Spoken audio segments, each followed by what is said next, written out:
Buenas tardes a todos, espero se encuentren muy bien. Les queremos dar la bienvenida a este cuarto día de nuestro primer webinar sobre infecciones de transmisión sexual. Les queremos pedir de antemano una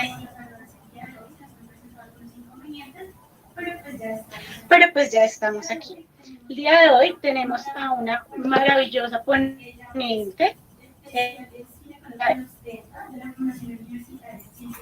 La Fundación Universitaria de Ciencias de la Salud tiene un diplomado en colposcopia y nos va a hablar de un tema muy interesante el día de hoy que a todos nos debe siempre tener ahí presente. Es el tema acerca del enfoque clínico del virus del papiloma. Entonces, le damos la bienvenida a nuestra doctora Marisol Escano Cárdenas. Hola, muy buenas tardes a todos. Muchas gracias por la invitación. Como ya se mencionó, mi nombre es Marisol Escano Cárdenas, soy ginecóloga y obstetra de la Fundación Universitaria de Ciencias de la Salud, con un diplomado en colposcopia y patología del tracto genital inferior. El día de hoy pues me pidieron hablar del enfoque clínico del virus del papiloma humano.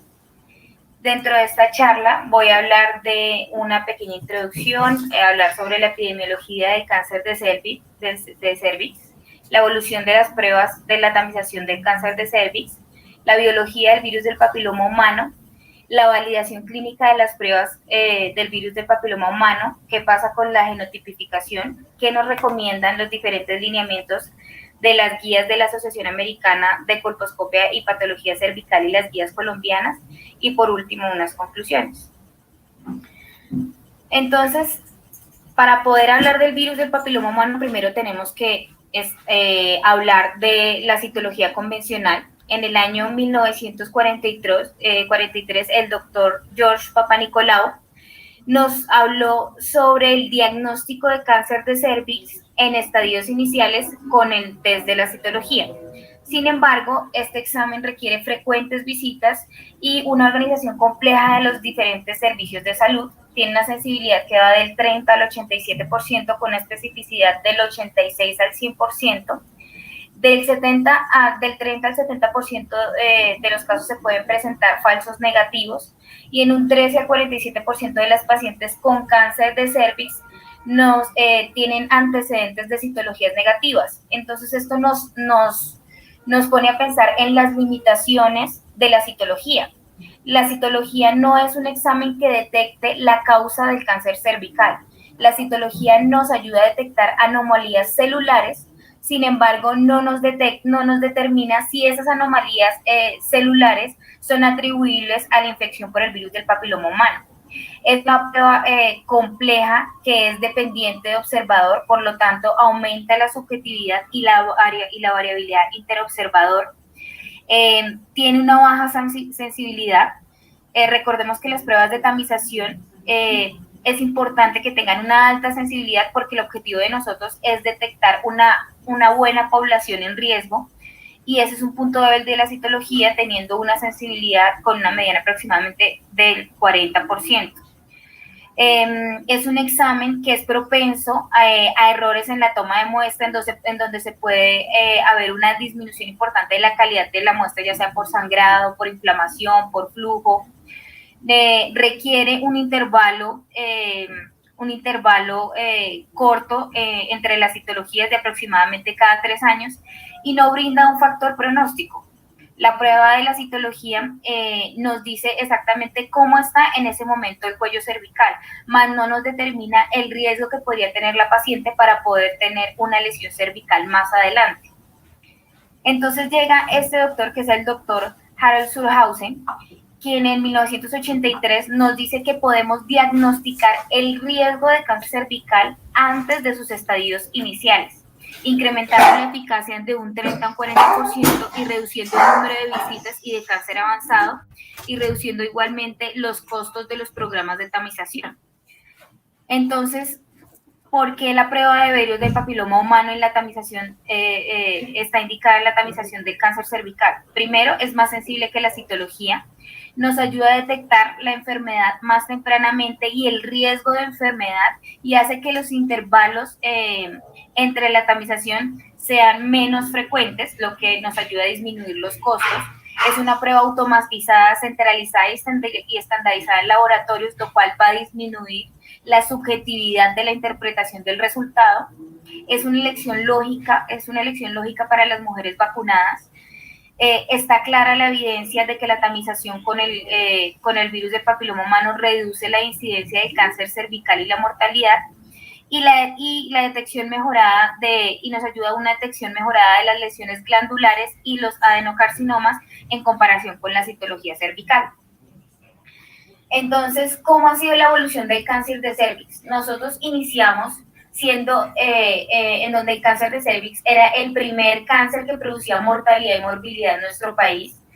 Posteriormente, en el 2008, Globocan nos mostró que el cáncer de cervix ocupaba el segundo lugar de incidencia después del cáncer de mama. A partir del 2012, esta incidencia empieza a disminuir gracias a las diferentes estrategias de tamización, con una incidencia de 20 por cada 100.000 mujeres y una mortalidad de 12.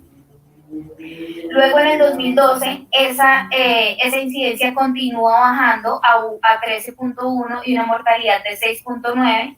Sin embargo, en el 2020 se ve nuevamente un aumento de la mortalidad a un 8.8 y una incidencia de 15.6, ocupando el tercer lugar en incidencia después del cáncer de mama y el cáncer de pulmón.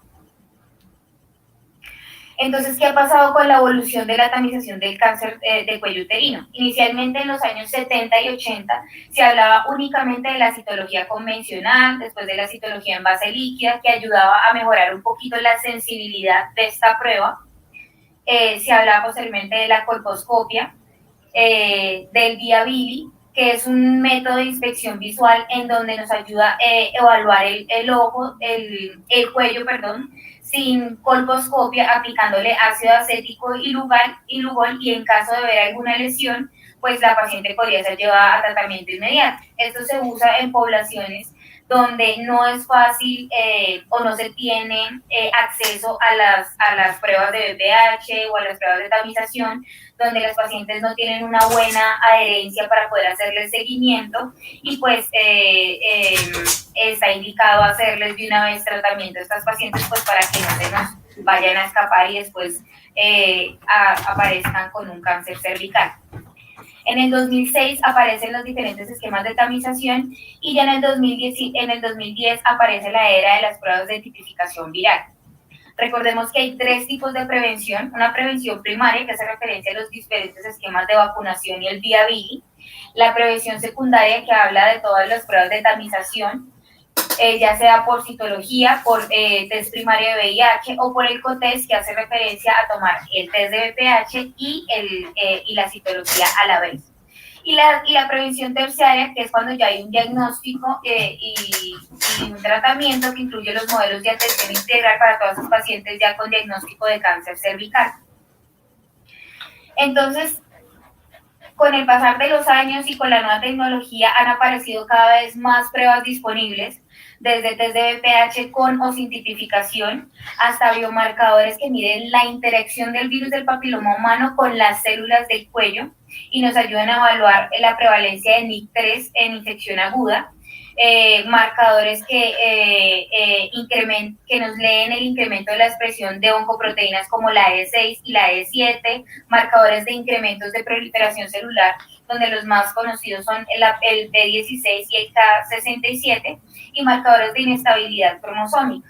Pero pues todas estas son pruebas innovadoras, que solo las nombro porque no vienen al caso de la presentación. Entonces, hablando un poquito de la biología del virus del papiloma humano, el virus del papiloma humano es un virus icosaédrico que tiene una doble cadena de ADN sin envoltura y que hace parte de la familia de los papilomaviridae. Es un virus epitelótropo. ¿Qué quiere decir esto? Que para que el virus complete su ciclo viral requiere de un epitelio escamoso estratificado para poder completarlo, en este caso los queratinocitos. Es la principal causa de cáncer de cuello cervical. es una causa necesaria, pero no suficiente. Y no solo, hace parte del cáncer anogenital, el cáncer vulvar, vaginal, anal y de pene, sino también tiene una asociación importante con el cáncer de cabeza y cuello y la aparición de verrugas genitales tanto en hombres como en mujeres.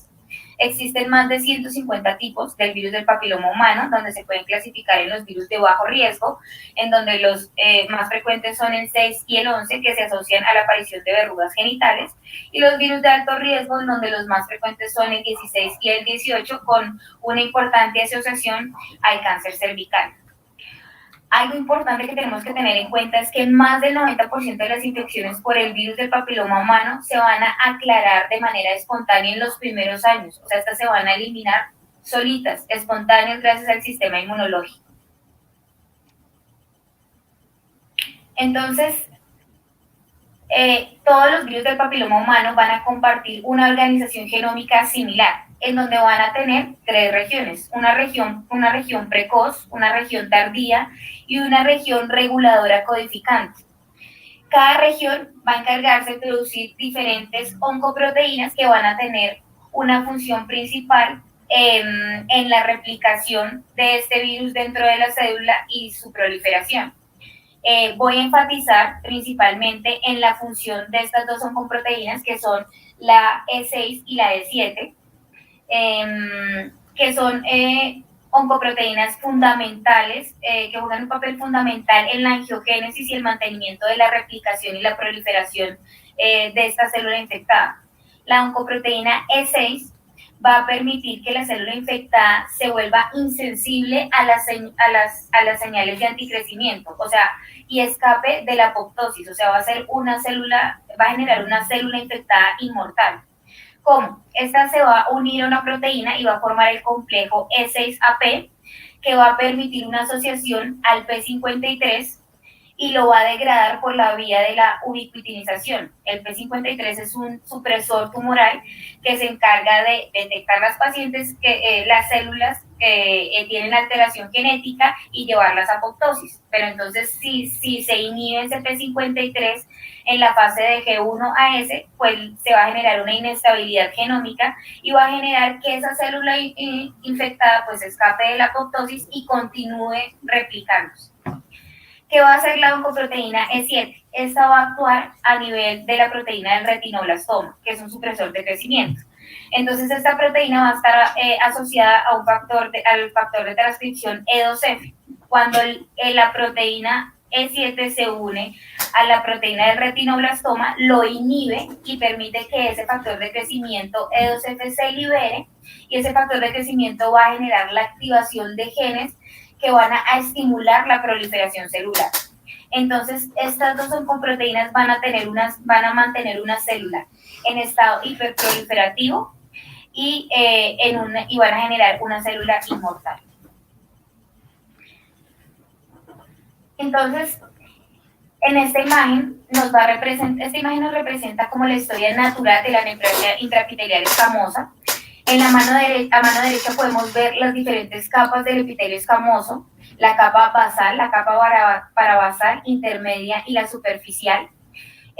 Entonces, cuando la paciente va a entrar en contacto con el virus del papiloma humano, este virus va a ingresar al epitelio a través de pequeñas fisuras y disrupciones que se generan en el epitelio durante la relación sexual, permitiendo que este virus llegue hasta los queratinocitos basales, donde va a iniciar su ciclo de replicación generando unas copias extracromosómicas circundantes que se van a manifestar como una lesión de bajo grado. Entonces, en el citoplasma se va a generar la replicación de este virus, pero aún no va a entrar en contacto con el DNA de la célula. Cuando este virus ya empieza a entrar en contacto con el DNA de la célula, ya avanza la lesión a una lesión intraepitelial de alto grado. Entonces, las células en color azul son las células normales y adyacentes a esta, representando en color morado, son las células que ya están infectadas por el virus del papiloma humano, comprometiendo inicialmente solo el tercio inferior del epitelio, representándose como un NIC1, y evidenciándose citológicamente como una irregularidad en el núcleo, donde se ve un núcleo irregular, más grande, se pierde la relación entre el núcleo y citoplasma. Posteriormente, esta infección va a ir ascendiendo, comprometiendo los 2/3 del epitelio, en donde ya estaríamos hablando de un NIC2. Y en esta etapa ya el virus se está integrando al DNA celular, con una pérdida de la relación completa del citoplasma y el núcleo a este nivel. Y finalmente, cuando compromete los 3/3 del epitelio, representado como un NIC3, es cuando ya hablamos de una lesión interepitelial de alto grado. Y cuando esta lesión, esta infección ya genera una disrupción de la membrana basal, pues ya estaríamos hablando de un carcinoma escamocelular invasor. Entonces, se han identificado más de 200 subtipos del virus del papiloma humano, al menos 14 tipos de alto riesgo que pueden causar cáncer, en donde podemos ver en estas gráficas que el subtipo 16 y 18 son los culpables del 70% de los cánceres de cuello uterino y de lesiones cervicales precancerosas. Esta es la prevalencia mundial de los tipos del virus del papiloma humano. De los más frecuentes, pues siempre va a ser primero el 16, el 18, el 45 y el 31. Sin embargo, con el pasar de los años y en diferentes estudios, cada vez se han identificado otros genotipos del virus del papiloma humano que han empezado a tener una prevalencia importante y una asociación importante con el cáncer, con la progresión a un carcinoma cervical. Este es un estudio liderado por la doctora Esperanza Trujillo, cuyo objetivo era determinar la distribución de los genotipos del virus del papiloma humano en mujeres en Bogotá con citologías cervicovaginales anormales. Fue un estudio del 2016, se recolectaron muestras cervicales de 191 mujeres con ASCUS, 236 con lesiones intraepiteliales de bajo grado y 116 mujeres con lesiones intraepiteliales de alto grado. Y encontraron que estos fueron los 10 genotipos más frecuentes que se encontraron. En primer lugar estaba el genotipo 16 con un 30.2%, llama la atención que en este estudio, en segundo lugar lo ocupó el genotipo 58, en tercer lugar el 56 y en cuarto lugar el 18 con un 7.9%. Este es un estudio que ya toma una población más amplia en Colombia, teniendo en cuenta regiones como Leticia, Chaparral, Bogotá, Tumaco. Toma una población de 2.110 mujeres para detectar la presencia de ADN de VPH y encontraron tanto en Colombia como en Bogotá que los 3 genotipos más frecuentes encontrados fueron el genotipo 16, y en segundo lugar el genotipo 31 y en tercer lugar el genotipo 18. Entonces, en esta imagen nos representa la prevalencia del virus del papiloma humano en la población dependiendo de la edad. Entonces, acá nos damos cuenta que el contacto con el virus del papiloma humano inicia de una forma muy temprana en las edades, en las primeras relaciones sexuales, generando un pico representado en la línea verde, en la adolescencia y en los adultos jóvenes entre los 15 y los 20 años, en donde el 90% de estas pacientes va a ser un aclaramiento natural de la enfermedad gracias a una respuesta inmunitaria de la paciente, y solo un pequeño porcentaje, que es representado en la línea azul, va a progresar a un precáncer debido a una persistencia viral manifestándose como una lesión intraepitelial de alto grado que en los siguientes 5 a 10 años, o sea, entre los 25 y los 30 años. En este punto, el porcentaje de aclaramiento es más bajo y finalmente algún porcentaje pequeño de estas pacientes, representado en la línea roja, va a terminar progresando a un cáncer cervical.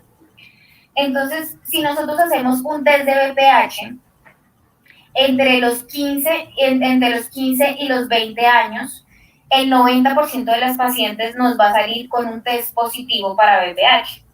Pero la idea no es detectar a todas las mujeres con test positivo para VPH. ¿Por qué? Porque el 90% de estas pacientes en este grupo de edad va a ser un aclaramiento y una eliminación espontánea de este virus y nunca va a terminar presentando una lesión intraepitelial de alto grado.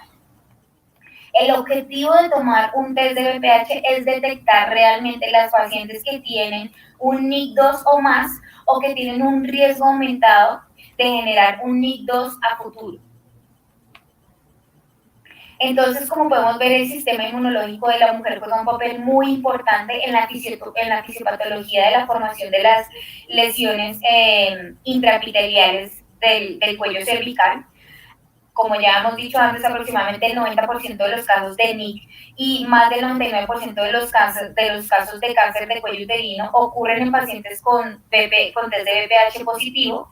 Sin embargo, la historia natural de las lesiones de NIC1 se caracterizan por una tasa elevada de regresión espontánea entre un 80 al 90% y solo un 10 a un 20% va a progresar a una lesión intraepitelial de alto grado.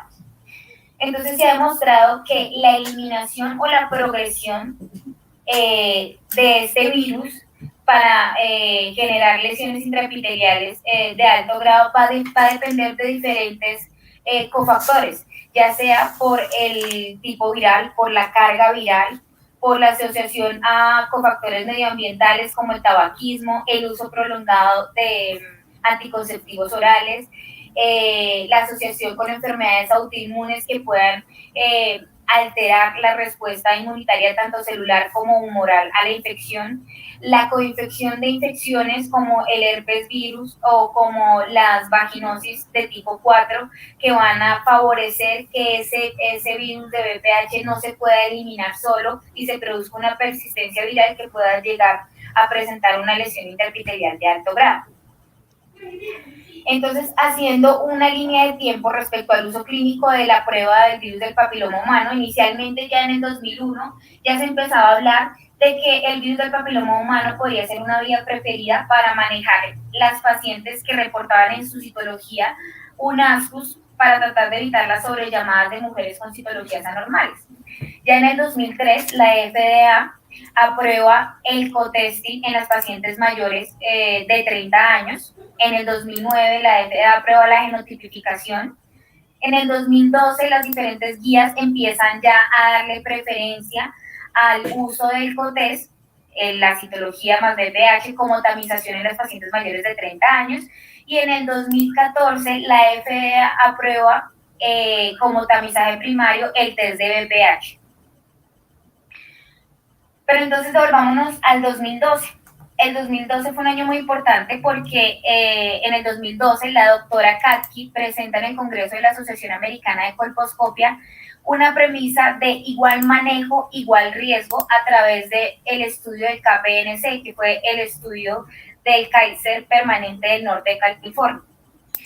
Este fue el estudio, de lejos, el estudio más largo y grande como experiencia clínica real en el uso del test del virus del papiloma humano y el co-testing, en donde se involucraron más de 1 millón de mujeres mayores de 30 años que fueron sometidas a co-test, a citología y test de VPH. Este fue el estudio con las tasas más altas de seguimiento, utilizando datos longitudinales que iban desde el 2003 y el 2010, en donde a las pacientes se les realizó una citología, test de VPH, biopsia y tratamiento. Entonces, gracias a este estudio, ellos pudieron evaluar el riesgo inmediato de la paciente si la condición, según el resultado de la tamización, requería una colposcopia inmediata y el riesgo a futuro que tenía la paciente de hacer una lesión NIC3 en los siguientes 5 años de seguimiento. Un ejemplo para que entendamos. Entonces, de 1.000 mujeres mayores de 30 años con un diagnóstico de LSI, 24 van a ser diagnosticadas con NIC3 en su colposcopia inmediata, que es un riesgo inmediato del 2.4%. Y 29 pacientes van a ser diagnosticadas en los siguientes 5 años, generando un riesgo acumulado de 2.4, que es el riesgo inmediato, más 2.9, que es el riesgo a futuro, con un total de 5.3 de NIC3 a los siguientes 5 años. Entonces, se reúnen 22 asociaciones y basados en los resultados del estudio del KPNC, ellos empezaron a generar unos umbrales de riesgo para determinar cuando la paciente requiere ser llevada a colposcopio. Entonces, encontraron que una paciente que tiene una citología negativa tiene apenas un riesgo del 0.26% de hacer una lesión NIC3 en los siguientes 5 años, por lo tanto, a esa paciente se le puede hacer un seguimiento en los siguientes 3 años. Si la paciente tiene una citología inequívoca, el riesgo aumenta a un 2.6, por lo tanto, el seguimiento tiene que ser más corto en el siguiente año. Y si la paciente presenta una lesión intraepitelial de bajo grado en la citología o una lesión intraepitelial de alto grado en la citología, el riesgo se aumenta por encima de 5.2. Y ellos toman como corte el 5.2 para ser llevada a la paciente a colposcopia inmediata. Entonces, empiezan a adicionar el test de BPH a la citología, en hacer el cotest y evaluar si cambian esos riesgos. Y se dan cuenta que si el test de BPH es negativo y la citología es negativo, el riesgo se disminuye mucho más, ¿sí? Es por debajo del 0.1%. Si el test de BPH es positivo y la citología es negativo, el riesgo se aumenta, pero sin embargo permanece por debajo del punto de corte de 5.2, por lo tanto la paciente no tendría indicación de llevar a colposcopio.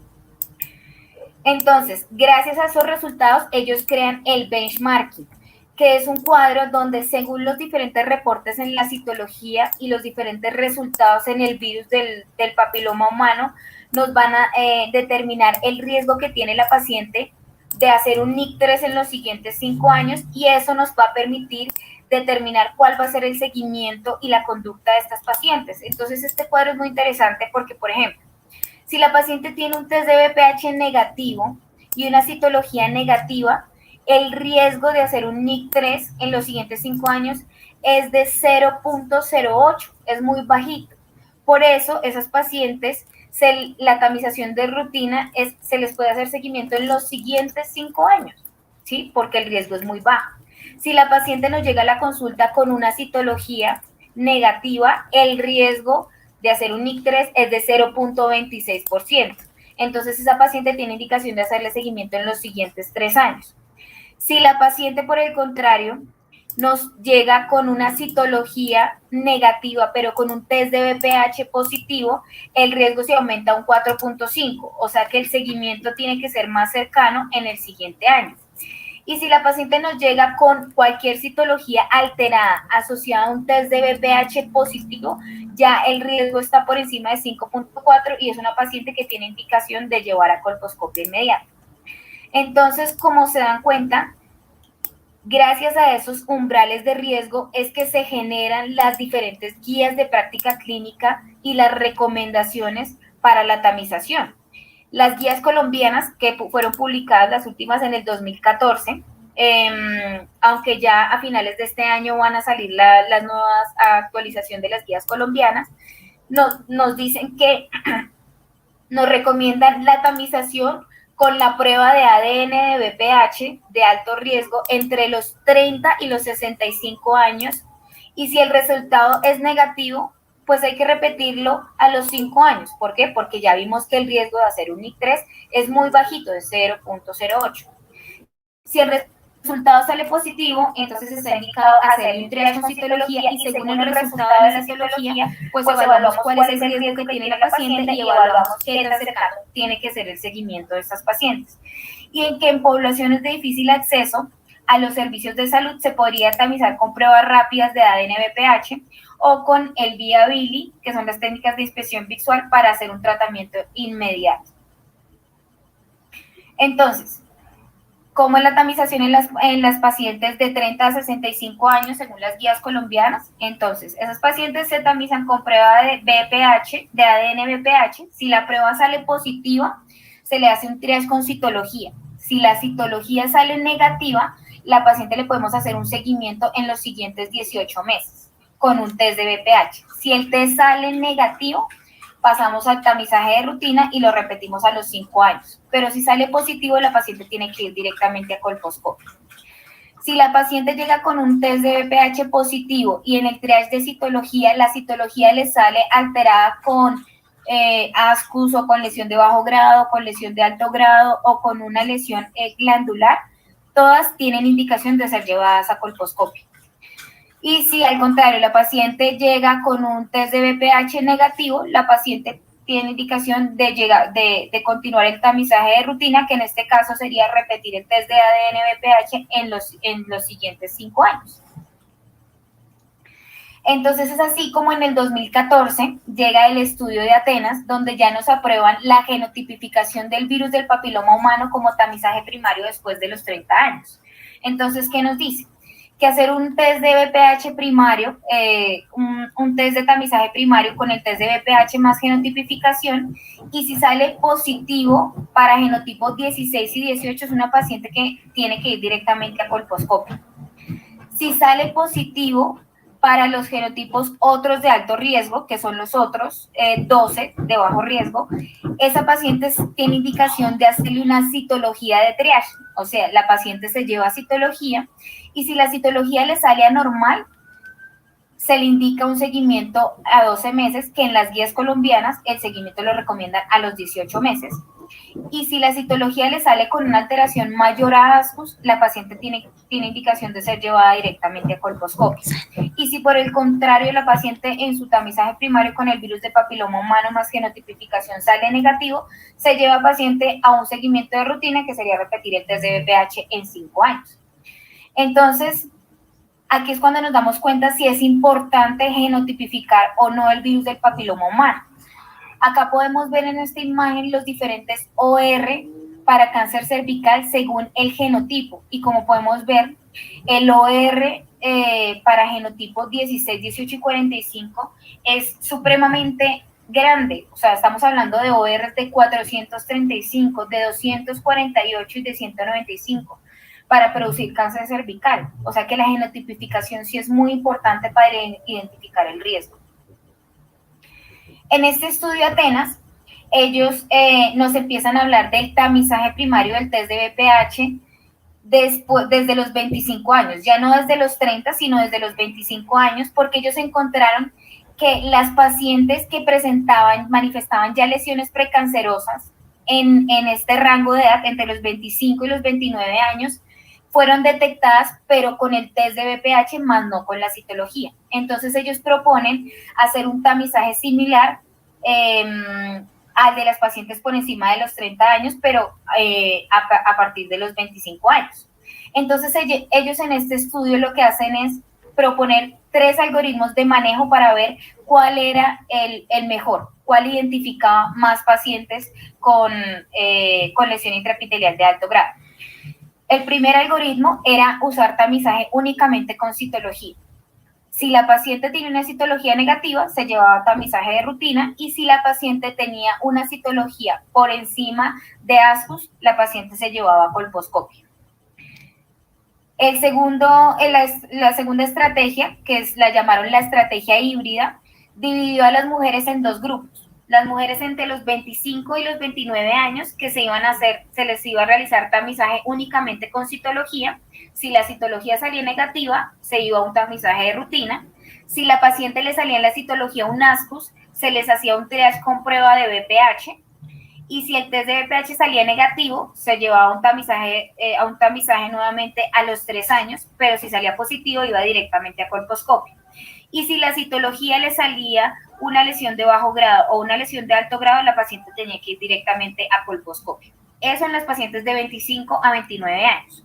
En las pacientes mayores de 30 años se les hacía el COTES en la estrategia híbrida, en donde se les hacía al tiempo citología y test de BPH. Si la paciente tenía una citología normal y un test de BPH negativo, o un ascus y un test de BPH negativo, la paciente podía continuar el tamizaje de rutina. Si la citología le salía normal y el test de BPH le salía positivo, habría que mirar para qué genotipos le salió positivo. Si le salía positivo para los otros de alto riesgo, se le podía hacer seguimiento y repetir el COTES, o sea, citología y test de BPH al año. Pero si le salía positivo para 16 y para 18, entonces esta paciente tenía que ir directamente a colposcopio. Y si la paciente reportaba en la citología un ASCUS y un test de BPH positivo, un ASCUS o más y un test de BPH positivo, la paciente ya tenía indicación para ser llevada a colposcopia. Y por último, la tercera estrategia que ellos usaron fue la estrategia con tamizaje primario con el test de BPH con genotipificación. Entonces, si la paciente reportaba un test de BPH negativo, se llevaba un tamizaje de rutina. Si reportaba el test de BPH positivo para otros, se le hacía una citología triage, y si la citología salía normal, se le puede hacer un seguimiento en los siguientes 12 meses. Pero si la citología mostraba una normalidad mayor a ASCUS, la paciente tenía indicación de ser llevada a colposcopia. Y si el test de BPH le salía positivo para 16 y para 18, la paciente ya tenía indicación de ser llevada directamente a colposcopia. ¿Qué encontraron ellos? Ellos, utilizando estos 3 algoritmos de manejo, encontraron que con la tamización de test de BPH como estrategia primaria, encontraron que se detectaron el mayor número de pacientes con NIC3 con el menor número de colposcopias. Entonces ellos sugieren que el tamizaje primario con el virus del papiloma humano por encima de los 25 años puede ser el standard of care de las pacientes para la tamización del cáncer del cuello cervical. Entonces, gracias a estos diferentes estudios es que se crean las diferentes guías de manejo. Gracias a esta se crea la actualización de la última guía de manejo de la Asociación Americana de Colposcopia y Patología Cervical, publicada en el 2019, en donde se unen representantes de 19 asociaciones, forman 7 grupos de trabajo con el objetivo de establecer unos umbrales de acción clínica consensuados y determinar cuál es el manejo basándonos en la comprensión actual de la historia natural del virus del papiloma humano y la carcinogénesis viral. En estas guías ellos nos recomiendan que las pruebas basadas en el virus del papiloma humano son la base de la estimación del riesgo. Y entonces ya se empieza a hablar del tamizaje primario con el test de BPH únicamente o con el COTES, cualquiera de las dos opciones es buena, y ya se empieza a hablar del tamizaje de hacer la prueba del BPH ya no desde los 30 años, sino desde los 25 años para la detección de la infección. En estas guías, ellos nos disminuyen el punto de corte. Acuérdense que en el estudio del KPNC nos habían hablado que el punto de corte para llevar una paciente a una colposcopia era de 5.2. En las guías del 2019, ellos nos disminuyen este punto de corte en 4. Entonces, ¿qué quiere decir? Que si la paciente en el resultado de sus pruebas de tamización tiene un riesgo mayor o igual del 4% de hacer un NIC3, la paciente tiene que ir a una acción inmediata. ¿Qué quiere decir? Que la paciente como mínimo tiene que ir a una colposcopia.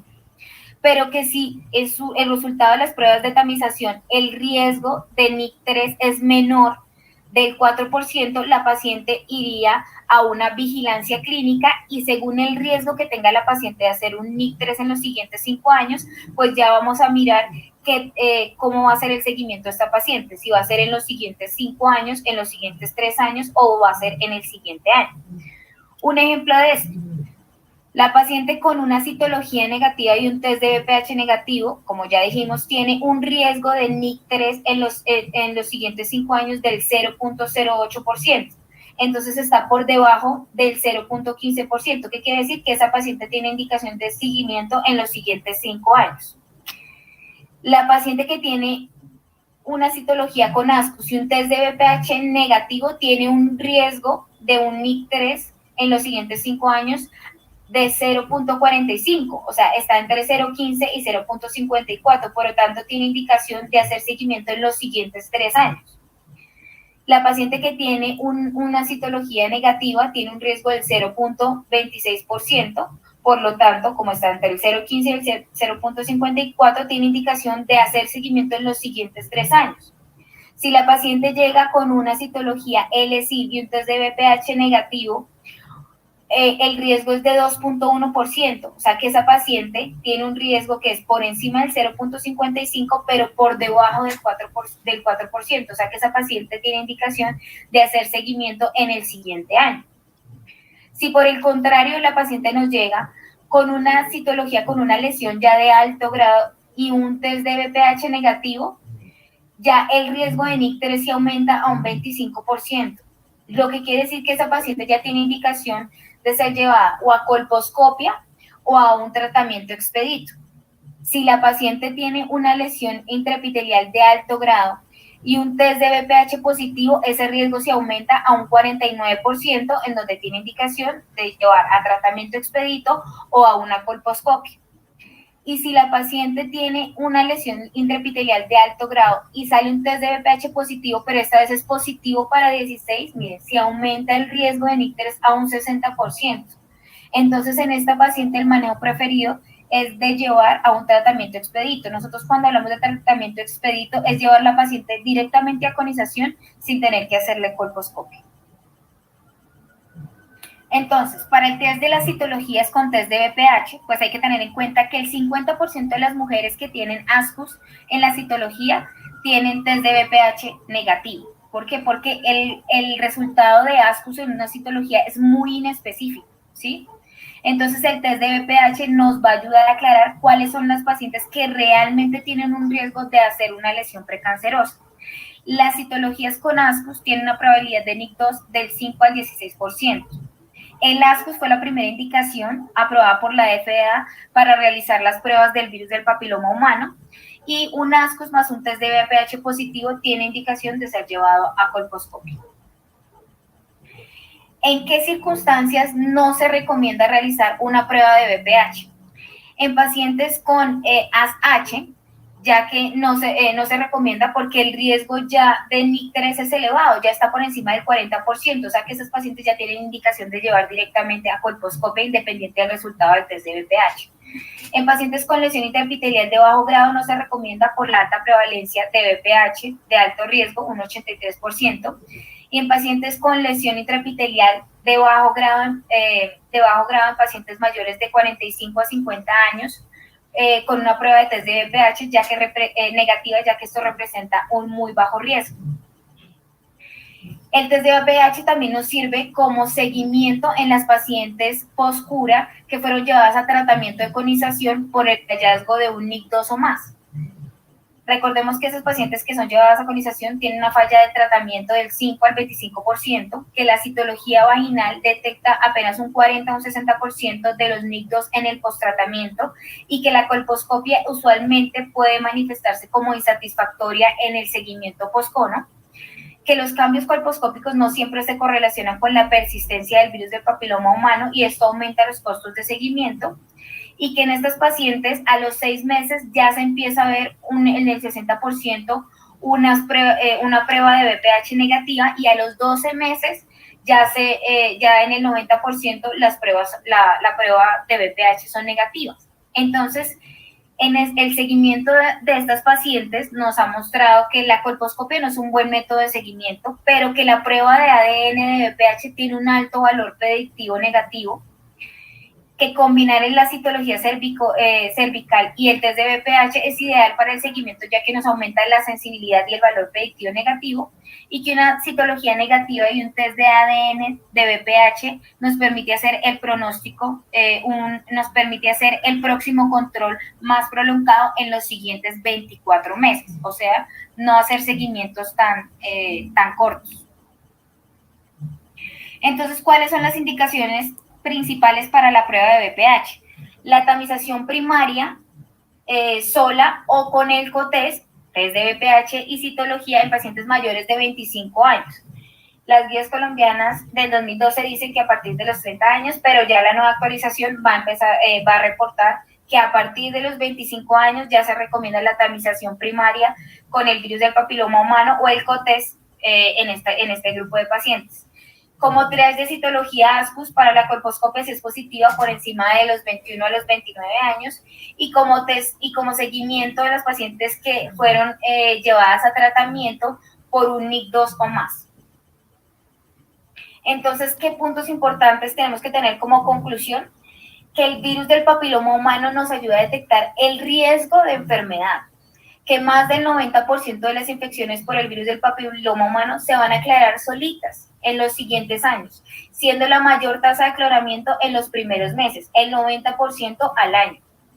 Que la infección del virus del papiloma humano carcinogénico es necesaria, es una causa necesaria, pero no suficiente para desarrollar el cáncer de cuello cervical. Recordemos que hay unos cofactores que van a influir en que se genere esta persistencia viral y que la paciente termine manifestando una enfermedad cervical, y que el tamizaje primario con el test de BPH es más sensible que la citología y es equivalente al COTES, que es tomar la citología y la citología y el test de BPH, y que permite hacer unos intervalos de tamización más largos, y que es muy clara la evidencia de que la vacunación por el virus del papiloma humano nos va a reducir la incidencia del cáncer cervical y la mortalidad.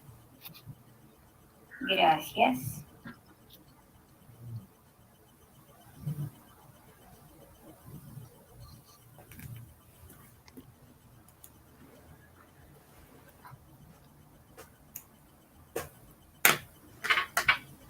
Bueno, muchísimas gracias. ¿Me escuchan? Sí. No sé si tengan alguna pregunta, si que le quieran hacer a nuestra ponente. Mientras tanto, pues te vamos dando las gracias. Fue una excelente charla. La verdad, creo que todos aprendimos un montón. En mi caso también aprendí un montón de todas las cosas que mencionaste, así que te agradezco. Acá me están haciendo una pregunta que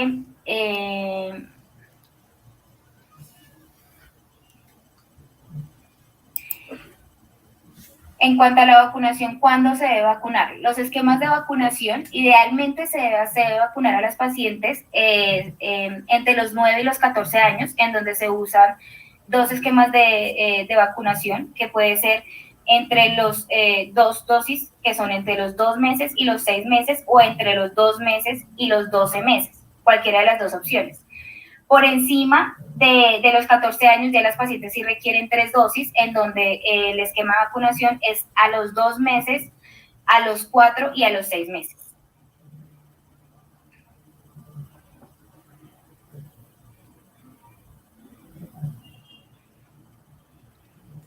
Bueno, en el chat nos preguntan si actualmente siguen colocando las 3 dosis, y Diana Carolina Lescano nos pregunta que qué vacuna es la más recomendada.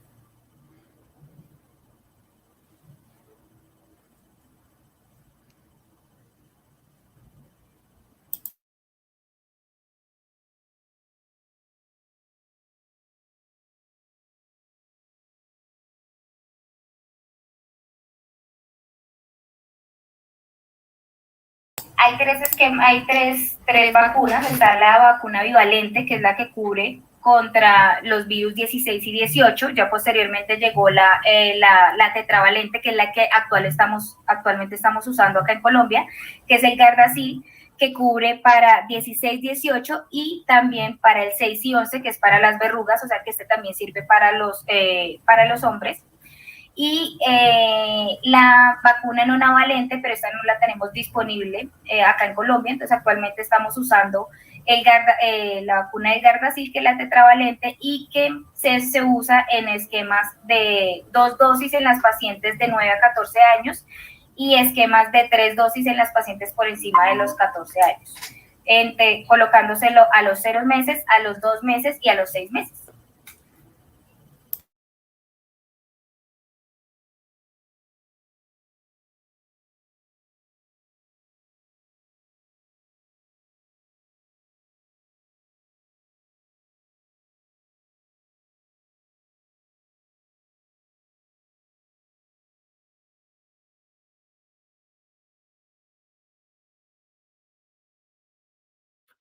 Discúlpame, no te escuché, que si es necesario, ¿qué?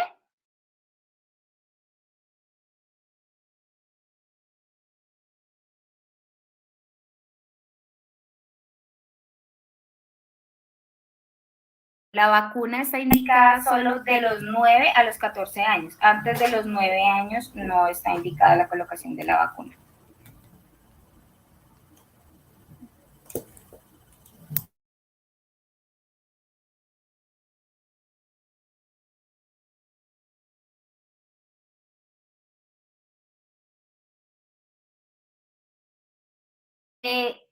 aunque después de los 14 años, por eso se usan 3 esquemas de dosis, porque empieza a disminuir la eficacia de la vacunación.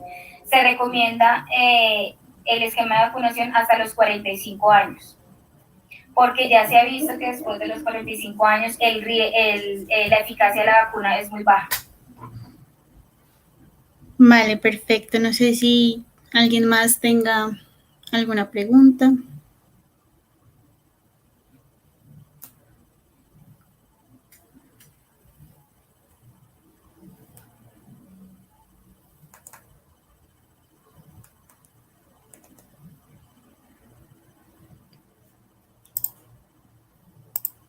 Parece que no, que nadie más tiene ninguna otra pregunta.